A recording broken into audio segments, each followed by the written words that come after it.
The Bachelorette is now down to 7 men, which means next week, every rose that's handed out is a one-way ticket to hometowns. So, even though the preview for next episode is short but sweet, every little bit of info we can get is going to be pivotal as we piece together what goes down, who gets heartbroken, and how this season's endgame is going to shape up. So, let's take a look at this preview for week 7 and talk about eliminations, the final 4, and updates on Katie's final pick.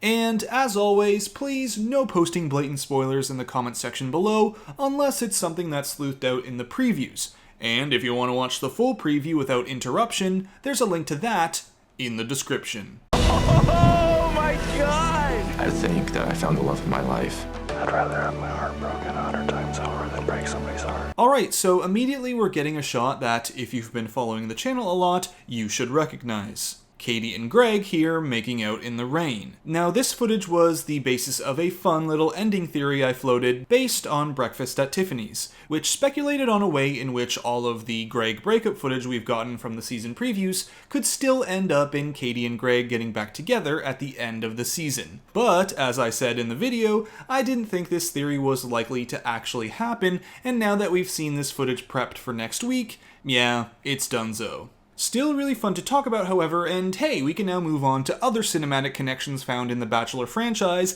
like how this shot of Mike P is going to be a shot-for-shot remake of the ending of The 40-Year-Old Virgin. Speaking of, it looks as though Mike P might be getting the other one-on-one of the week, with him whispering, "I'd rather have my heart broken 100 times over than break somebody's heart." And I don't know if Katie should feel attacked here or not, because isn't that exactly what she's having to do every episode? Anyways, I can tell you with confidence that I think this date with Mike P isn't going to end with him getting a rose. Katie only has 4 to give out this week, and 3 are already going to be taken based purely on the preview footage that we've already seen, and I'll dive into that a little more later on. So with only a few roses to give out, and the fact that getting a rose on this date means getting a hometown, I don't think Mike will be making it through this date. And we've also seen this shot in the preview from last week, with Mike walking away from Katie, and Katie is crying. Now, the details of this breakup we can speculate on, but we won't know for sure how it goes down until next episode. It could be that Mike is self-eliminating, it could be that Katie is sending him home early because she's just not feeling it. Sort of like what happened with Connor. Heck, it could even be a mutual decision. Whatever it is, the end result is the same. Mike is gonna head home this week. But let's continue on. I've always said I want a good guy. Then I get handed a group of them. I want to narrow it in on who my person is. Until you have a one-on-one, you 100% are behind. Alright, in this section we're getting a look at some sort of group date with Andrew S., Blake, Justin, and Michael A.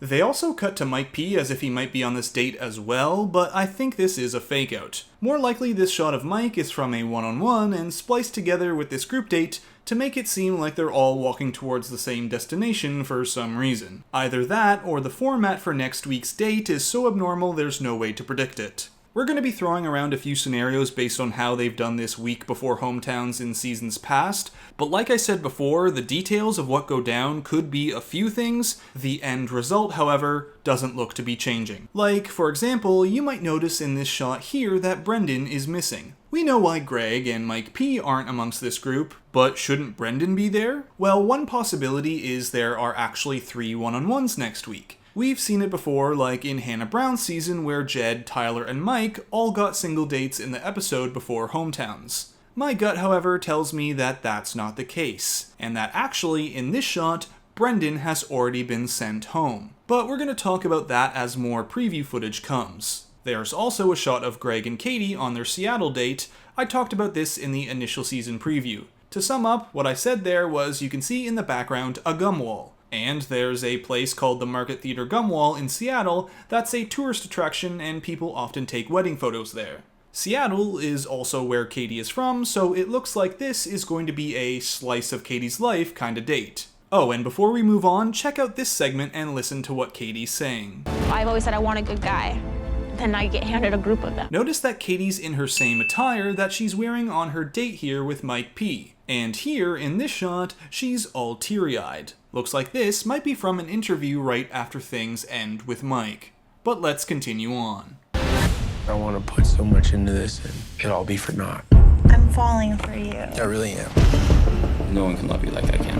And here we have the night portion of the upcoming group date, and we can confirm a speculation that we made all the way back in the first season preview. There, we speculated that this moment with Andrew S. was going to be a recreation of their one-on-one date with the strung lights and picking cards. Well, that is confirmed as we can see Katie plucking a card, and inside is a message from Andrew saying, "I'm falling for you." And again, this is the evening portion of the group date, as we've seen Justin, Blake, and Michael all on this date, with Katie in the same outfit.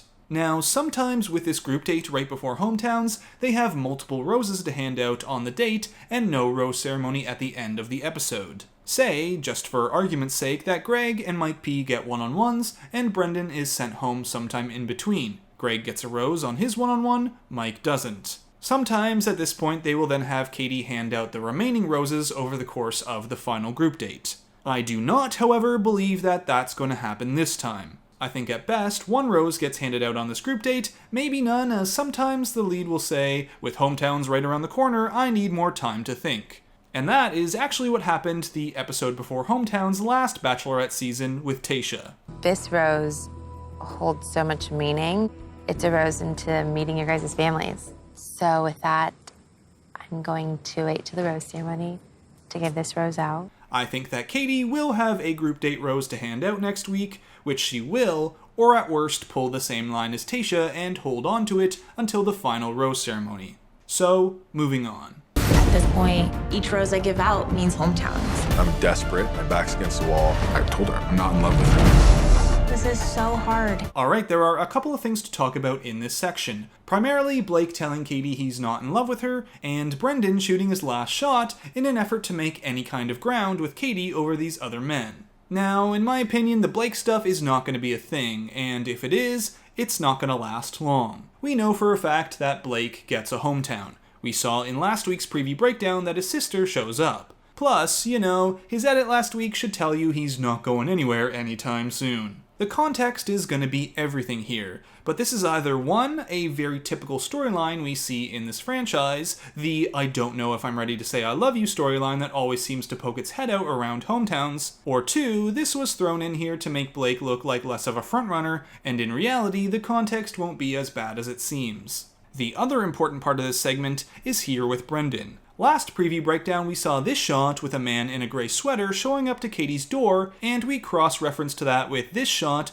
of Brendan facepalming to speculate that it was him. We now have that confirmation right here in this shot. Now all of this mixed together with this snippet of Brendan saying "I'm desperate, my back's against the wall" is leading to a very believable narrative forming. Brendan has had very little significant screen time this season. A lot of people actually went, "Who?" when he got a rose at the end of last episode, and for good reason. He's had very little screen time of consequence, which also means he's got no chance at a hometown. So it looks like he's going to make a last-ditch effort to form some kind of connection with Katie, and it fails, resulting in this facepalm. Perhaps he decides to go see Katie after the one-on-one and group date cards come out, and he sees that, yet again, right before hometowns, he's not getting a one-on-one. Which is never good. How can you actually have a shot going into hometowns without having a one-on-one? But again, whatever the details are, it looks like the end result is Brendan going home. But we're now at the end here, so let's finish off this preview.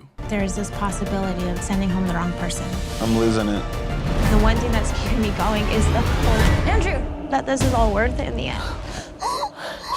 And that's the end of the preview. So let's go over this last little segment and then talk about how the next episode looks to go down, hometowns, and of course final pick standings. Now this last bit is all about Katie worrying over making the right decision, and we get this shot of her running towards Andrew that we've seen in the previews before. I'll be honest, I don't know if this moment actually happens next episode. They do sometimes throw in later footage early, even in these previews that are supposed to contain footage only from the next week. Production can be pretty misleading in this way, but regardless, at this time, I couldn't tell you the context of what's happening here. However, in this shot, this dress is for sure from the rose ceremony at the end of next week. There's actually already a promo shot for next week that I've seen around, with Katie here in that dress, ready to hand out some roses. And the most intriguing part of this photo is here, the 2 roses.